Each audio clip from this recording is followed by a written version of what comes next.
आवाज नहीं तो आवाज।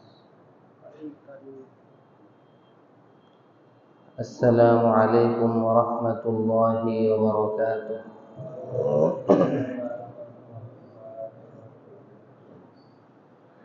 إن الحمد لله نحمده ونستعينه ونستغفره ونؤمن به ونتوكل عليه ونعوذ بالله من شرور أنفسنا ومن سيئات أعمالنا. من يهده الله فلا مضل له ومن يضلله فلا هادي له. ونشهد أن لا إله إلا الله وحده لا شريك له. ونشهد أن سيدنا ومولانا محمدا عبده ورسوله الذي أرسله بالحق بشيرا ونذيرا وداعيا إلى الله بإذنه وسراجا منيرا. أما بعد فأعوذ بالله من الشيطان الرجيم. بسم الله الرحمن الرحيم. ولله على الناس حج البيت من استطاع إليه سبيلا ومن كفر فإن الله غني عن العالمين. آمنت بالله صدق الله مولانا العظيم وصدق رسوله النبي الكريم ونحن على ذلك لمن الشاهدين والشاكرين والحمد لله رب العالمين. সকলে মুহাব্বতের সাথে দরুদ ইব্রাহিম পাঠ করুন। اللهم صل على محمد وعلى آل محمد كما صليت على إبراهيم وعلى آل إبراهيم إنك حميد مجيد. اللهم بارك على محمد وعلى آل محمد كما باركت على إبراهيم وعلى آل إبراهيم إنك حميد مجيد. الحمد لله মহান আল্লাহ রব্বুল আলামিনের দরবারে শুকরিয়া আদায় করি, যিনি আমাদেরকে পবিত্র জুমার দিনে জুমার নামাজ আদায় করার লক্ষ্যে মসজিদে আসার তৌফিক দান করেছেন। সেজন্য সকলেই শুকরিয়া আদায় করি, বলি আলহামদুলিল্লাহ। সম্মানিত হাজিরিন, শাওয়াল মাস থেকেই হজের মাস শুরু হয়ে গেছে, কিন্তু তারপরও বিভিন্ন প্রয়োজনে ইলমি কিছু আলোচনা করেছি, যাতে করে মানুষের মাঝে দ্বীনি ইলমের জজবা পয়দা হয়, দ্বীনি ইলমের মর্যাদা মানুষের অন্তরে গেঁথে যায়, মানুষ যেন সন্তানকে আলেম বানায়, নিজেরাও কিছু ইলম অর্জনের চেষ্টা করে। তো আজকে আমি আপনাদের সামনে হজের আলোচনা শুরু করব ইনশাআল্লাহ। পূর্ণাঙ্গ বাইতুল্লাহ শরীফের ইতিহাস এতগুলো আলোচনা করতে পারবো না, শুধুমাত্র হজ নিয়ে আলোচনা শুরু করে দেব। আল্লাহ রাব্বুল আলামিন তৌফিক দান করুন। সম্মানিত হাজিরিন, বাংলা ভাষায় সাধারণ মানুষকে বোঝানোর লক্ষ্যে হজ কি জিনিস, হজ কাকে বলে। হজ হলো বছরের একটি নির্দিষ্ট সময়ে আল্লাহ রাব্বুল আলামিনের দরবারে পাগলের বেশে হাজিরা দেওয়া। কয়টি কথা বলছি? তিনটি কথা বলেছি। হজ হলো বছরের একটি নির্দিষ্ট সময়ে আল্লাহ রাব্বুল আলামিনের দরবার তথা বাইতুল্লাহ শরীফে পাগলের বেশে হাজির হওয়াকে হজ বলে। হজ করতে গিয়ে হযরত ইব্রাহিম আলাইহিস সালাতু ওয়াস সালামের কর্মকাণ্ডগুলো এবং ইব্রাহিম আলাইহিস সালামের কর্ম পদ্ধতিগুলো সেগুলো সম্পাদন করে হযরত ইব্রাহিম আলাইহিস সালামের সাথে এবং মুহাম্মদ সাল্লাল্লাহু আলাইহি ওয়াসাল্লামের সাথে সম্পর্ক স্থাপন করা। এর পাশাপাশি আমি হজের কর্মকাণ্ডগুলো এমনভাবে পালন করব যার দ্বারা হযরত ইব্রাহিম আলাইহিস সালামের জজবা, এটাকে ইব্রাহিমী জজবা বলে, ইব্রাহিমী জজবা যতটুকু সম্ভব ইব্রাহিমী জজবার সঙ্গে আমি নিজেকে রঙিন বানাবো। কথা কি বোঝা আসছে? তাহলে হজের কর্মকাণ্ডগুলো হযরত ইব্রাহিম আলাইহিস সালামের কর্মকাণ্ড। কোন পদ্ধতিতে? ইব্রাহিম আলাইহিস সালামের কর্ম পদ্ধতিতে। এভাবে আমল করার দ্বারা ইব্রাহিম আলাইহিস সালামের সাথেও সম্পর্ক স্থাপন হয়, হযরত মুহাম্মদ সাল্লাল্লাহু আলাইহি ওয়াসাল্লামের সাথেও সম্পর্ক স্থাপন হয়। ইব্রাহিমী জজবা আল্লাহ তাআলা যার দ্বারা যতটুকু সম্ভব এটা যদি প্রকাশ করতে পারি তাহলে আমি কিছুটা ইব্রাহিম আলাইহিস সালামের রঙে রঙিন হতে পারব। এটাই হলো হজের শুরু থেকে শেষ। এখন আসি আল্লাহ রাব্বুল আলামিনের দরবারে হাজির হওয়া। এটা কিভাবে হাজির হব? আল্লাহ রাব্বুল আলামিনের দুইটা শান আছে। কয়টি শান? দুইটি শান আছে। আল্লাহর মেজাজের দুইটা শান আছে। আল্লাহর মেজাজের কয়টা শান? দুইটি। একটি শানে জালালিয়াত, আল্লাহর গরম শান, রাগী শান। আর একটি হলো শানে জামালিয়াত, আল্লাহর রহম এবং দয়া, আল্লাহর মহব্বতের শান।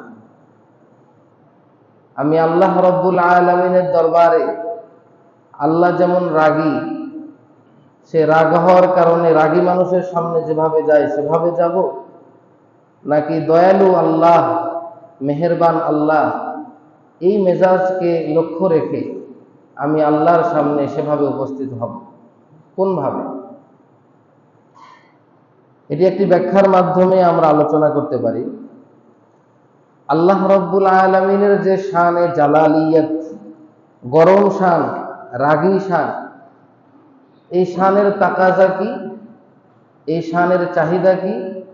এই শানের চাহিদা হলো সারা পৃথিবীর সকল মানুষ আল্লাহর গোলাম, তারা আল্লাহর প্রতি মুখাপেক্ষী, আল্লাহর সামনে নিজের ইজ্জ, নিজের অক্ষমতা এটি প্রকাশ করে আল্লাহ রাব্বুল আলামিনের সামনে ফকিরানা বেশে তার সামনে উপস্থিত হবে যে আমার কোনো কৃতিত্ব নাই, আমি একমাত্র যার কথায় চলবো তিনি হলেন আল্লাহ।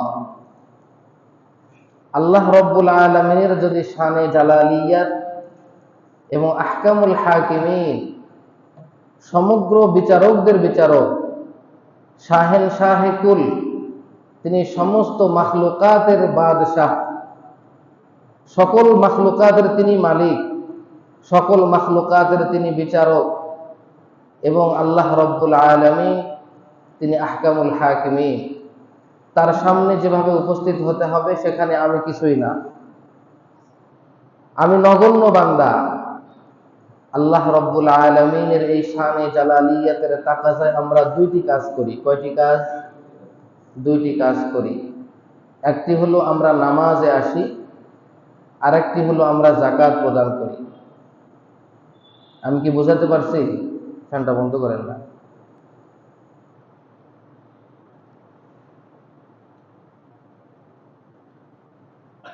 একটি হলো আল্লাহ রব্বুল আলামিনের সামনে নামাজে দণ্ডায়মান হওয়া। এটি আমি কিভাবে দণ্ডায়মান হব? যে তিনি আহকামুল হাকিমিন, সমগ্র জগতের বাদশাহ, এই আল্লাহ হলো শানে জালালিয়াতে আছেন, রাগী ভাবে আছেন। এজন্য নামাজে ডানে বামে কোনো নড়াচড়া নাই, ডানে বামে সামনে উপরে নিচে তাকাতাকি নাই। তাকবীরে তাহরিমা বাঁধছি তো আমার নিজের কোনো ইচ্ছায় কোনো কাজ করার ক্ষমতা আমার নাই, আমি আল্লাহর সামনে দণ্ডায়মান। আরেকটি বিষয় হলো সে আল্লাহ রব্বুল আলামিন আমাকে আদেশ করেছেন আমার সম্পদের 40 ভাগের 1 ভাগ আমি যাকাত থেকে বের করে দিব, এখানে কোনো আপিল চলবে না। আল্লাহ রব্বুল আলামিনের এই শানে জালালিয়াতের তাকাজা অনুযায়ী বান্দা যে 2টি ফরজ পালন করে তার একটির নাম হলো নামাজ, এখানে আল্লাহর জালালিয়াতের সামনে দাঁড়াইতে হয়। আরেকটি হলো যাকাত, যেখানে কোনো হেরফের চলে না। 2 নাম্বার আল্লাহর যে শান, সেটি হলো আল্লাহর জামালিয়াত, আল্লাহর সৌন্দর্য। একজন মানুষ অপর মানুষকে ভালোবাসে, হয়তো রূপের কারণে, অত সুন্দর রূপ, অথবা সেই মানুষ আমাকে মেহেরবানি করে, টাকা পয়সা দেয়, দেখভাল করে, অথবা বাবা মা ভাই আমাকে প্রতিপালন করে, আমি তার ইহসানের গোলাম, আমি তার অনুগ্রহের শিকার। এখন তাকে ভালো না বেশে আমার উপায় নাই। আপনারা বলুন তো, আপনার বাবা আপনার ভাই আপনাকে যে পরিমাণ ইহসান উপকার করেছে, তার থেকে আমার আল্লাহ কি কম উপকার করেছে নাকি বেশি? আমার বাবা মা আমাকে যে পরিমাণ প্রতিপালন করে,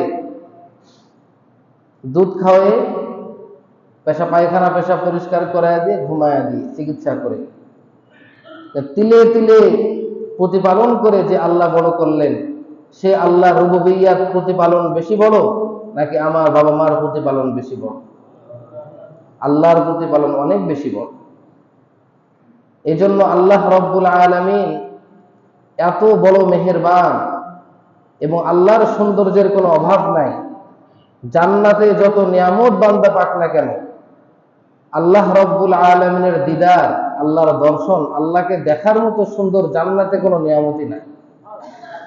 অতএব একটি বান্দার কাছ থেকে ভালোবাসা পাওয়ার শুধু উপযুক্তই নয়, বরং আল্লাহ রব্বুল আলামিন একজন বান্দার পক্ষ থেকে পূর্ণাঙ্গ রূপে হাকিকি মাহবুব হিসাবে, পূর্ণাঙ্গ ভালোবাসার উপযুক্ত সত্তা হিসাবে একটি মানুষের পরিপূর্ণ ভালোবাসা পাওয়ার অধিকারী উপযুক্ত একমাত্র আল্লাহ। এটি হলো আল্লাহর শানে জামালিয়াত। সুতরাং পৃথিবীর মানুষ তুমি কাকে কি পরিমাণ ভালোবাসো দেখার বিষয় না, কিন্তু তোমার অন্তরে সেই মহান রব্বুল আলামিনের ভালোবাসা, এটা তোমার বুকটা ভালোবাসায় ভরা আছে কিনা সেটা দেখার বিষয়। এই জন্য আল্লাহ রব্বুল আলামিন আমাদের উপরে রমজানের রোজা ফরজ করেছেন, আমাদের উপরে বাইতুল্লাহ শরীফের হজ ফরজ করেছেন আল্লাহর মহব্বত এবং পেয়ারের জন্য। কিসের জন্য? আল্লাহর মহব্বত এবং ভালোবাসার জন্য। একটি মানুষ যখন কাহারও প্রতি পাগল হয়, খানা পিনা ছেড়ে দেয়, নিজের মনের কামনা বাসনা ছেড়ে দেয়, মহান আল্লাহ রব্বুল আলামিনকে যখন বান্দা ভালোবাসে, সে আল্লাহ রব্বুল আলামিনের ভালোবাসার তাকাজায় আমার আল্লাহ রমজান মাসে রোজা ফরজ করেছে, আমি সকাল থেকে সন্ধ্যা পর্যন্ত আমি একটি দানাও খাবো না, 1 ফোঁটা পানি পান করব না, আমি আমার হালাল স্ত্রী থাকা সত্ত্বেও আমি সহবাস করব না। এটি হলো আল্লাহর পাগলের আলামত। এর থেকে চূড়ান্ত পর্যায়ের আলামত হলো হজ্জে বাইতুল্লাহ শরীফের হজ করা। আমি মহান আল্লাহ রব্বুল আলামিনের দরবারে হাজির হব, এটি হলো আল্লাহ রব্বুল আলামিনের শানে জালালিয়াতের সামনে দাঁড়ানো নয়, ভয়ে কিছুই করতে পারি না, এরকম নয়। এখানে আপনি আল্লাহর পাগল হয়ে পাগলের ন্যায় আচরণ আপনার কাছ থেকে প্রকাশ পেতে হবে। আপনি যখন বাইতুল্লাহ শরীফে রওনা হবেন, আল্লাহর দরবারে বছরের একটি নির্দিষ্ট সময়ে যখন আল্লাহর ঘরে যাবেন, আপনার শরীরে পাগলের ভেষ আসতে হবে। আপনি এমন পোশাক পরবেন যেটা সেলাই করা থাকতে পারবে না। মাথার মধ্যে, যে কোনো দেশের আপনি সম্রাট হন, মাথার মধ্যে রাজ মুকুট পরা চলবে না। আপনার শরীরে, পায়ের মধ্যে আপনি শু জুতা পরতে পারবেন না, স্যান্ডেল পরতে হবে। বাইচান্স যদি জুতা না থাকে, তাহলে কিতাবের মধ্যে এসেছে চামড়ার মোজা পরবে, টাকনুর নিচ থেকে কেটে দিবে। খালি পা খালি মাথা, এমনই ভাবে আপনি মোষ কাটতে পারবেন না, হাতের নখ কাটতে পারবেন না, আপনি তেল লাগাতে পারবেন না, মাথার চুল আশ্রাইতে পারবেন না, আপনি সুগন্ধি লাগাতে পারবেন না। অসংখ্য হালাল জিনিস হারাম। আপনি যখন সুদীর্ঘ পর সপ্তাহ কিংবা মাসের পর মাস, হাজারকে হাজার মাইল পাড়ি দিয়ে আল্লাহর দরবারে যাবেন, আপনার মাথা চুল ময়লা, কাপড় ময়লা, আপনি দূর দূরান্ত থেকে সফর করে এসেছেন, এই যে পরিস্থিতি, এটি হলো আল্লাহর পাগলের ভ্যাস। কিসের ভ্যাস? হজ এটাকেই বলে। বছরের নির্দিষ্ট সময়ে আল্লাহর দরবারে পাগলের বেশে হাজির হওয়াকে, এই হাজির ওখানে যে হব, এই হাজির হওয়া, এটি আল্লাহর জালালিয়াতের মতো নয়, আল্লাহর জামালিয়াতের দিকে লক্ষ্য করে। পাগল বেশে সেখানে যাবে, কোনো নিয়ম নীতি ফলো করার দরকার নাই।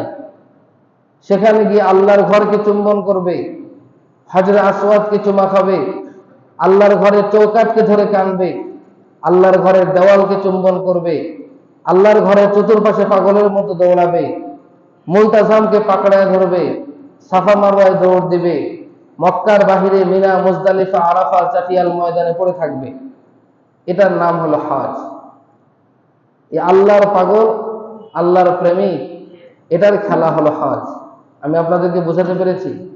অতএব আমি বাইতুল্লাহ শরীফে হজ করতে যাব, আমার ভিতরে যে কাজটা করবে, যে অনুভূতি, তা হলো আমি আল্লাহর পাগল। আমার সৌন্দর্য নাই, আমার তেল লাগানো নাই, আমার মাথার চুল আঁচড়ানো নাই, আমি আল্লাহ, আমার মাহবুব আল্লাহকে দেখতে পাবো না, আল্লাহর ঘর দেখে দিলকে সান্ত্বনা করব। এভাবে আমি আল্লাহ রব্বুল আলামিনের ঘর বাইতুল্লাহ শরীফে হজ করতে যাব। এই হজটি ইসলামের হিজরতের পরে নবম হিজরিতে নবীজি সাল্লাল্লাহু আলাইহি ওয়াসাল্লাম যখন হিজরত করে মদিনাতে গিয়েছেন, এই হিজরতের নবম বছরে হজ ফরজ হয়েছে। এরপরে নবীজি আর বেশি দিন বাঁচেন নাই। পরের বছরই 3 মাস পরেই নবীজি সাল্লাল্লাহু আলাইহি ওয়াসাল্লাম অনেক সংখ্যক মানুষকে নিয়ে নবীজি হজ পালন করেছেন। শুধু হজ ফরজ হয়ে শেষ হয় নাই, আমার নবীজি তিনিও আল্লাহর পাগল ছিলেন, তিনিও হজ করে আমাদেরকে দেখিয়ে দিয়েছেন, তিনি হজ করেছেন। নবীজি সাল্লাল্লাহু আলাইহি ওয়াসাল্লাম যে হজটি করেছেন, সেই হজটিকে ইসলামের শরীয়তে বলা হয় হাজ্জাতুল বিদা, মানে বিদায় হজ। কি হজ? বিদায় হজ। নবীজি সাল্লাল্লাহু আলাইহি ওয়াসাল্লাম বিদায় হজের দিন, আরাফার দিন, কুরআনুল কারীমের একটি আয়াত নাজিল হয়েছিল। পবিত্র কুরআনুল কারীমের একটি আয়াত নাজিল হয়েছিল। আয়াতটা কি? আল-ইয়াউমা আকমালতু লাকুম দীনাকুম ওয়া আতমামতু আলাইকুম নি'মাতি ওয়া রাদিতু লাকুমুল ইসলাম দীনা। আল্লাহ রাব্বুল আলামিন বলেন, হে দুনিয়াবাসী, আজকে তোমাদের জন্য তোমাদের এই দিনকে আমি পূর্ণাঙ্গ করে দিলাম। ওয়া আতমামতু আলাইকুম নি'মাতি, এবং তোমাদের প্রতি আমার নিয়ামতকে আমি পরিপূর্ণ করে দিলাম। ওয়ারাদিতু লাকুমুল ইসলাম দীনা, এবং তোমাদের জন্য দিন ইসলামকে দিন হিসাবে আমি সন্তুষ্ট হয়ে গেলাম। অর্থাৎ তোমরা যে দিনটা পালন করবে, যে শরীয়তের উপরে চলবে, সেই শরীয়তটা হবে ইসলাম। এই আয়াতটি নাজিল হয়। এই আয়াতটি নাজিল হওয়া সম্পর্কে জনৈক ইহুদি পণ্ডিত, ইহুদিদের একজন বড় পণ্ডিত হযরত ওমর রাদিয়াল্লাহু তাআলা আনহুকে বলেছিলেন, ওমর, তোমাদের ধর্মে যে আয়াত নাজিল হয়েছে একটি আয়াত, ওই একটি আয়াত যদি আমাদের ধর্মে নাজিল হতো, ইহুদি ধর্মে, তাহলে আমরা সেই দিনটাকে ঈদের দিন হিসাবে পালন করতাম। কথাটা কি বুঝে আসছে? আমরা যে দিনটা ফলো করি, এই দিনটা কি পূর্ণাঙ্গ না অপরিপূর্ণ?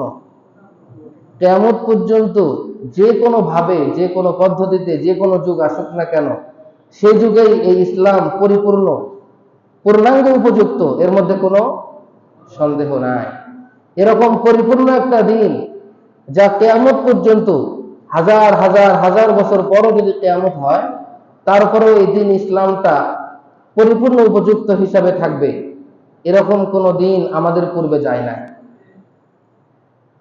এজন্য ইহুদি পণ্ডিত বলেছিল, হে ওমর, তোমাদের কোরআনুল কারীমে একটি আয়াত নাজিল হয়েছে, সেই আয়াতটা যদি আমাদের ধর্মে নাজিল হতো, আমরা সেই দিনটাকে ঈদের দিন হিসাবে পালন করতাম। হযরত ওমর রাদিয়াল্লাহু তাআলা আনহু বললেন, সেই আয়াতটা কোন আয়াত? ইহুদি পণ্ডিত বলল, আল ইয়াউমা আকমালতু লাকুম দীনাকুম ওয়া আতমামতু আলাইকুম নি'মাতি ওয়া রাদিতু লাকুমুল ইসলাম দীনা।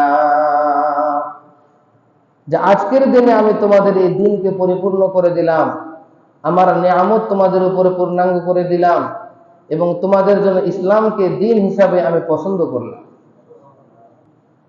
এই আয়াত হযরত ওমর রাদিয়াল্লাহু তাআলা আনহু বলেন, এই আয়াতটা কখন নাজিল হয়েছে, এই আয়াতটা কোন দিন নাজিল হয়েছে, কিভাবে নাজিল হয়েছে, এর সম্পূর্ণ আমার চোখের সামনে ছিল, আমি খুব ভালোভাবে জানি। এই আয়াতটা যেদিন নাজিল হয়েছে, সেদিন আমাদের ডবল ঈদের দিন ছিল। হযরত ওমর কি বলেন? এই আয়াতটা যেদিন নাজিল হয়েছে, সেদিন আমাদের ডবল ঈদের দিন ছিল। একটি হলো ইয়াউমুল আরাফা, আরাফার দিন, ওটা হলো হজের দিন, ওটাই হলো কুরবানির ঈদের দিন। আর একটি হলো সেই দিনটা ছিল জুমার দিন, শুক্রবারের দিন। অতএব আমাদেরকে ঈদ পালন করতে হবে না, আরাফার দিনে এমনি ঈদ পালন হয়, এবং সেই দিনটা ছিল শুক্রবারের দিন। এই আয়াতে এমন কি লুকায়িত আছে, যার কারণে ইহুদি পণ্ডিত বলতে বাধ্য হলো যে এই আয়াত যদি আমাদের শরীয়তে নাজিল হতো, আমরা সেই দিনটাকে ঈদের দিন হিসেবে পালন করতাম। তার কারণ আমি বলেই ফেললাম যে ইহুদি ধর্মকে আল্লাহ তাআলা পূর্ণাঙ্গ রূপ দেন নাই, আমাদের ইসলামকে আল্লাহ তাআলা পূর্ণাঙ্গ রূপ দিয়েছেন, এটাই হলো মূল কারণ। তবে এর মধ্যে আরো কথা আছে। আল্লাহ রাব্বুল আলামিন এই আয়াতটি কখন নাজিল করেছেন? বিদায় হজের মধ্যে, বিদায় হজের দিন, আরাফার দিন। কখন নাজিল করেছেন? আসরের পর। কোন সময়? যখন নবীজি উটনির পিঠে সওয়ার ছিলেন, আরোহণ করতেছিলেন। সে সময় হঠাৎ করে দেখা গেল উটনি বসে গেল, উটনি তার গলা মাটির সঙ্গে লেগে দিয়েছে। আম্মা জান আয়েশা বলেন যে নবীজি যখনই উটের পিঠে থাকতেন, আর সেই সময় যদি কোরআন নাজিল হতো, তো এর এত ভারত্ব, কোরআনুল কারীমের এত ভার, এত ওজন, যার কারণে উটনি সহ্য করতে পারতো না, উটনি মাটিতে বসে গিয়ে গলা মাটির সঙ্গে লেগে দেয়। যার কারণে দেখা গেল নবীজি উটের পিঠে ছিলেন, উটও মাটিতে বসে তার গলা মাটিতে লাগায় দিয়েছে। এই আয়াতটি আরাফার দিন নাজিল হওয়ার কারণটা কি? উলামায়ে কেরামগণ লিখেছেন, এটাই একটি কারণ যে হজের মৌসুমে আরাফার দিনে এই আয়াতটি নাজিল হওয়া মানে হজ হলো ইসলামের একটি পরিপূরক রোকন। কি রোকন? পরিপূরক রোকন। অর্থাৎ আমরা নামাজ পড়ি, রোজা রাখি, যাকাত প্রদান করি। একটি মানুষ যখন আল্লাহর এই বিধান মতো চলার পরে কাঙ্ক্ষিত পর্যায়ে গিয়ে যখন সে বাইতুল্লাহ শরীফে হজ করতে যায়, তাহলে সে যেন ইসলামকে পূর্ণাঙ্গ করে দেয়। এই জন্য হজকে মুহাদ্দিসিনগণ বলেছেন হজ হলো ইসলামের তাকমিলি রকন। কি রকন? হজের তাকমিলি রকন। হজ হলো ইসলামের তাকমিলি রকন। যে ব্যক্তি হজ করলো, সে ইসলামের রকনকে পূর্ণাঙ্গ করলো, সে পরিপূর্ণ মুসলমান হয়ে গেল। এটি ছোটখাটো বিষয় নয়, এটি অনেক বড় বিষয়। যদি ওজন দেওয়া হয়, এই কথার ভারত্ব অনেক বেশি, যে একটি মানুষ তার ইসলামকে পরিপূর্ণ করল। ইয়া আইয়ুহাল্লাযীনা আমানু দুখুলু ফিস-সিলমি কাফফা। আল্লাহ রাব্বুল আলামিন ইসলামের মধ্যে পূর্ণাঙ্গ রূপে প্রবেশ করতে বলেছেন। আমি তো হজ করেছি, ইসলামকে পরিপূর্ণ করেছি। কত বড় কথা! এজন্য আমরা যারা এখানে আসি, হজ করেছি, আমরা সকলেই দিল থেকে বলি আলহামদুলিল্লাহ। আল্লাহু আকবার।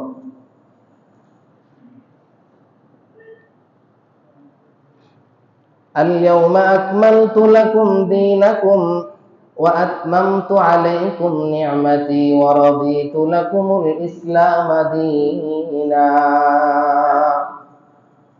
وأتممت عليكم نعمتي।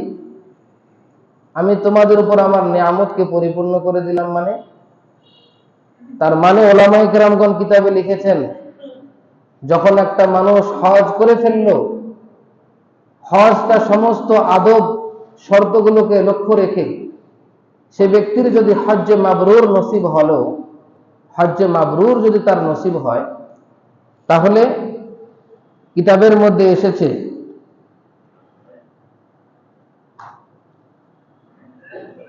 সেই ব্যক্তির যদি হজ্জে মাবরুরটা নসিব হয়, আল্লাহ রাব্বুল আলামিন দুনিয়াতে তার কোনোদিন দারিদ্রতা আসবে না।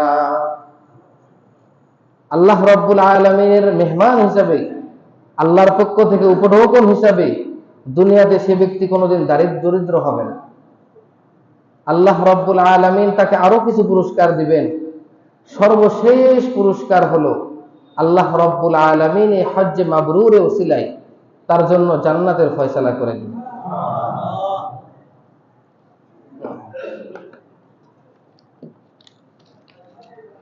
قال الله تبارك وتعالى ولله على الناس حج البيت من استطاع إليه سبيلا।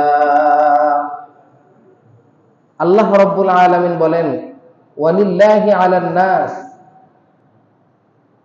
আল্লাহ রাব্বুল আলামিনের সন্তুষ্টির জন্য মানুষের উপরে হিজ্জুল বাইতি, বাইতুল্লাহ শরীফের হজকে ফরজ করা হয়েছে।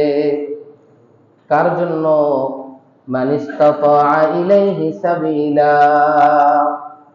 যে ব্যক্তি বাইতুল্লাহ শরীফ যাওয়ার মতো সক্ষমতা রাখে, আল্লাহ তাআলা যাকে সেই পরিমাণ সক্ষমতা অর্থ সম্পদ দান করেছেন, সেই ব্যক্তির উপরে, এরকম সকল মানুষের উপরে, এরকম নারী পুরুষ সকলের উপরে, যে কোনো রাষ্ট্রের মানুষের উপরে হোক না কেন, আল্লাহর সন্তুষ্টির জন্য তার উপর হজকে ফরজ করা হয়েছে। ওয়ালিল্লাহি আলান নাসি হিজ্জুল বাইতি মান ইসতাতা ইলাইহি সাবিলা। যে ব্যক্তি বাইতুল্লাহ শরীফ যাইতে সক্ষম, তার উপর হজ ফরজ। যে বাইতুল্লাহ শরীফ যেতে সক্ষম নয়, তার উপর হজ ফরজ নয়। তবে যদি সে করে, কোনো আপত্তি নাই। দিলে তো জজবা থাকতে পারে, আল্লাহর পাগল তো হতেই পারে। হজ ফরজ হয়নি বিধায় হজ করবে না, কুরবানি ফরজ ওয়াজিব না এই জন্য কুরবানি করবে না। না, আল্লাহর হুকুম আসছে আমি করব, আমার উপর ওয়াজিব হোক বা না হোক, ফরজ হোক বা না হোক। অতএব কোনো আমল করতে কোনো বাধা নাই, কোনো আমল করতে বাধা নেই। عن عبد الله بن عمر رضي الله تعالى عنه قال جاء رجل إلى النبي صلى الله عليه وسلم فقال ما يوجب الحج يا رسول الله فقال الزاد والراحلة হযরত আব্দুল্লাহ ইবনে উমর রাদিয়াল্লাহু তাআলা আনহু থেকে বর্ণিত আছে, তিনি বলেন একজন ব্যক্তি নবীজির দরবারে আসলেন, এসে নবীজিকে বললেন ইয়া রাসূলুল্লাহ মা ইউজিবুল হাজ্জা, কোন জিনিসটা হজকে ওয়াজিব করে, হজকে ফরজ করে, অর্থাৎ কোন জিনিসটা হইলে একটা মানুষের উপর হজ ফরজ হয়। নবীজি সাল্লাল্লাহু আলাইহি ওয়াসাল্লাম দুইটি জিনিসের নাম বললেন, একটি হলো আযযাদু আর একটি হলো ওয়াররাহিলা। একটি হলো পাথেয় খাবার খানাপিনা, আর একটি হলো বাহন। একটি হলো খানাপিনা আর একটি হলো বাহন। তার মানে কি? তার মানে হলো আমি যেদিন থেকে হজে যাব, হজ থেকে ফেরত আসা পর্যন্ত যে কয়দিন আছে, এই কয়দিনের খাবার সামগ্রী যদি আমি ব্যবস্থা করতে পারি এবং মক্কা শরীফ যাওয়া এবং আসার বাহন আমার থাকে, সে বাহন ঘোড়া হোক, উট হোক, পানি জাহাজ হোক, সে বাহন প্লেন হোক, বিমান হোক বা পায়ে হেঁটে হোক, যদি একটি মানুষের কাছে খাবারের ব্যবস্থা থাকে, যাওয়া আসার সক্ষমতা থাকে, এই দুইটা জিনিস যদি থাকে, এই দুইটা জিনিস তার উপর হজ ফরজ করে দেয়। কথা ক্লিয়ার? উলামায়ে কেরামগণ বলেছেন যাওয়া আসার খরচ এটা তো বুঝলাম, কিন্তু খানা পিনাটা তো বুঝলাম না। এটা কি তার খানা পিনা নাকি তার পরিবারের খানা পিনা? উলামায়ে কেরামগণ বলেছেন তার খানা পিনাও সংগ্রহ করবে, তার পরিবারকে রেখে গেল বাড়িতে, তার পরিবারের জন্য খানা পিনার ব্যবস্থা করে দিবে।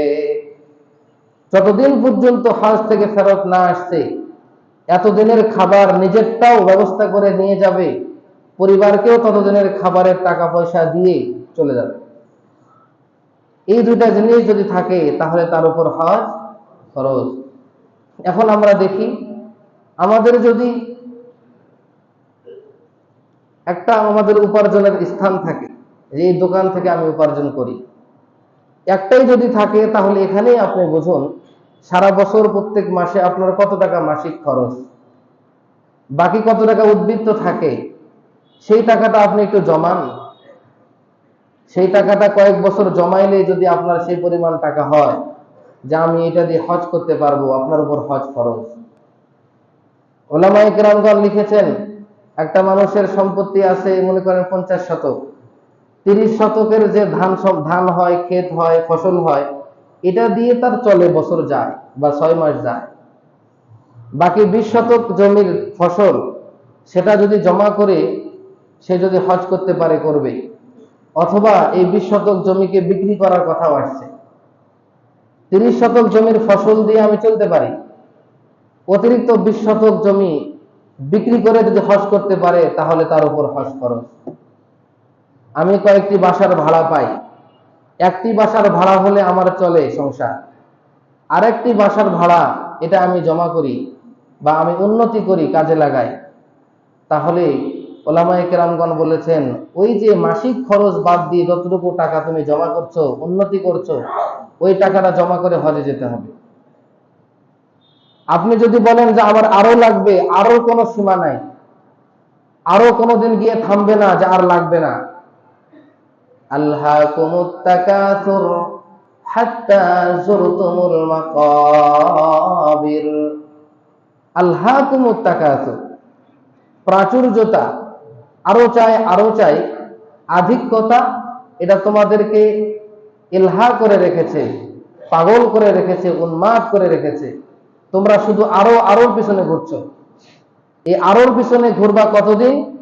হাত্তা যুরতুমুল মাকাবির, যতক্ষণ পর্যন্ত তোমরা কবরের সঙ্গে জিয়ারত না করবে, কবরের সঙ্গে সাক্ষাৎ না করবে, ততদিন পর্যন্ত আরো তোমাদের লাগবে। অতএব আরোর পিছনে ঘুরতে বলা হয় নাই। আমার নবীর সম্পত্তির দিকে যদি আমি লক্ষ্য করি, আমার নবীর সেই পরিমাণ সম্পদ ছিল না হজে যাওয়ার মতো। কিন্তু আমার নবী হজ করেছেন? আমার নবীর সাহাবায়ে কেরাম সকলে হজে যাওয়ার সক্ষম ছিলেন না, তারাও হজ করেছেন।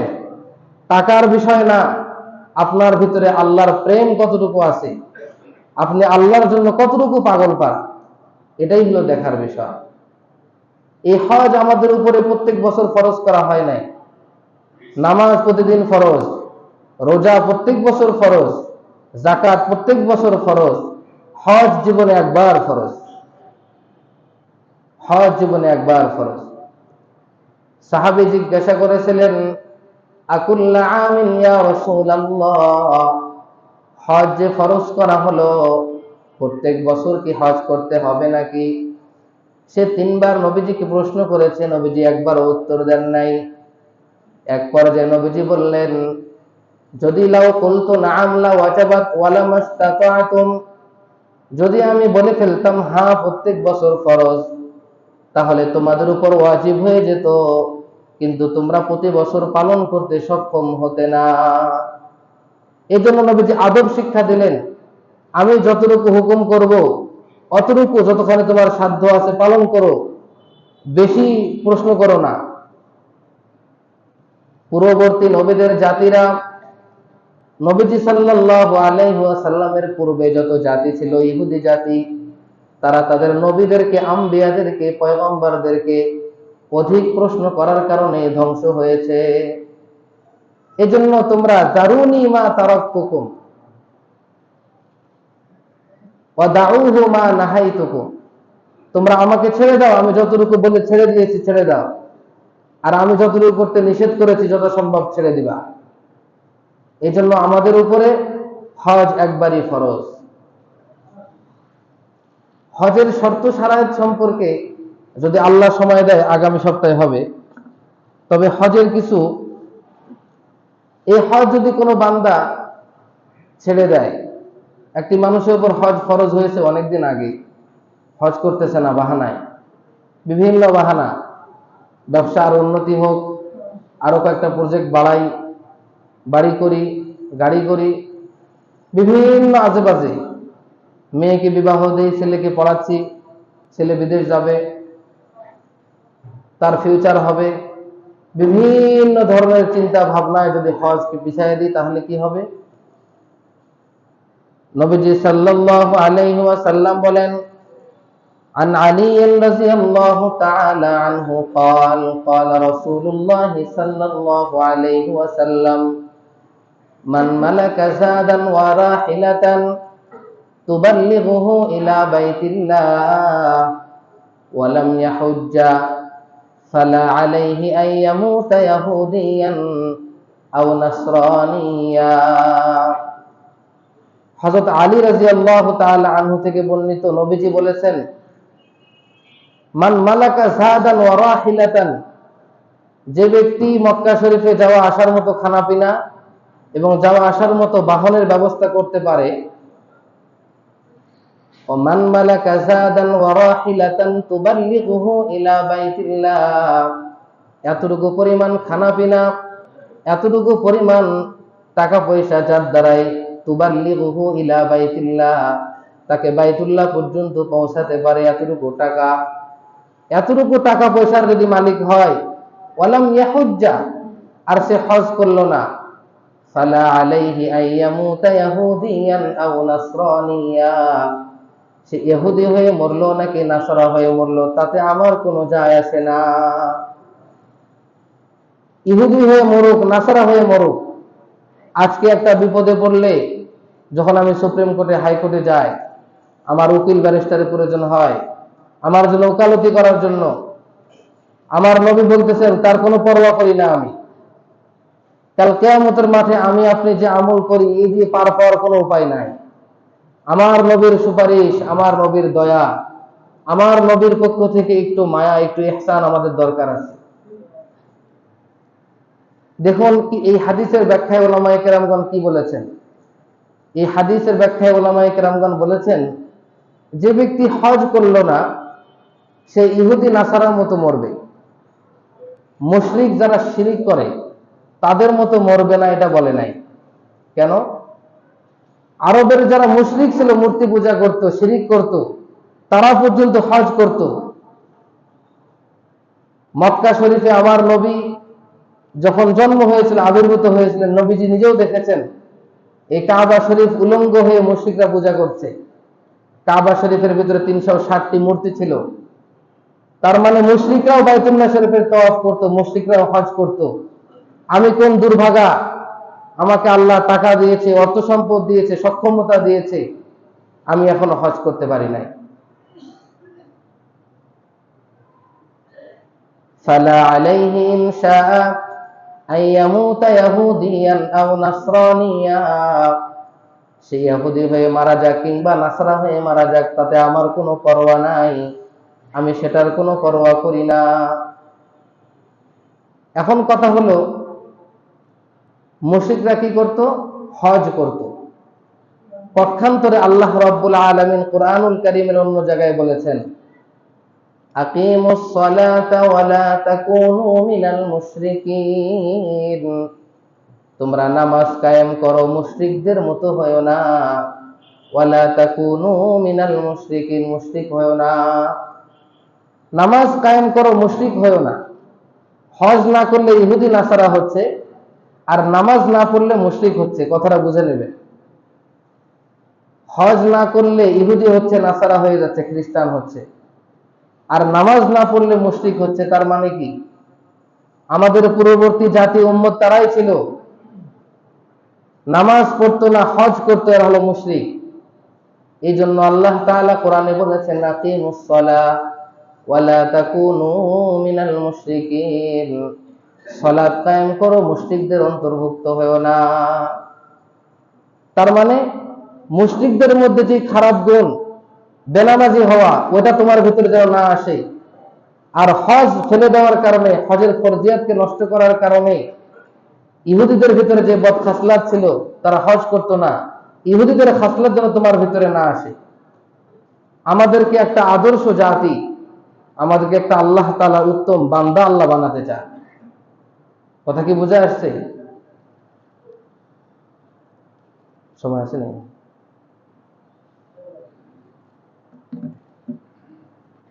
একটা হাদিস বলে শেষ করে দেব, একটা ওয়াজের ফিনিশিং আছে।